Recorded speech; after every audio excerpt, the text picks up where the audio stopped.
দেখো রূপালী, এরকম বেশভূষা ধরে প্রতিদিন কিন্তু দেখা করা সম্ভব না। এই তাহলে কি করতেছো তুমি? হ্যাঁ, কি করতেছো? আইসা দেখো না এই গ্রামে একটু ভালোভাবে, লোকজন তোমার কাছে ঠ্যাঙ্গাই দিব, মারবো দিব। আমাদের দুইজনে ঠ্যাঙ্গাইব, গ্রামে এরকম কেউ আছে নাকি? তো এই জন্যই তো কখনো ফুপু, কখনো খালা, কখনো বোন সেজে আসো। ও মা, যার জন্য করি চুরি তাই কয় চোর। শোনো, এত চুরি করে আর দেখা করানো লাগবো না। আমার মনে হয় না ভাইজান আমগুলোকে তুমি বিয়া দিব। এ কথা কইও না। বিয়ে দিবে না মানে? বিয়ে কি তোমার ভাই করবে? বিয়ে করবে আমরা। সে তো তার নিজের ডিসিশন ঠিকই নিয়ে পালাইছে, আমাদের বিয়ে ডিসিশন আমরা দিব। হ্যাঁ রাইট, কারণ ওই ডিসিশন মাকা। ইয়েস।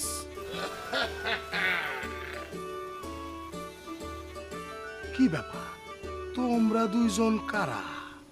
তোমাগরে তো আগে কখনো দেখি নাই। আমি যা সন্দেহ করতে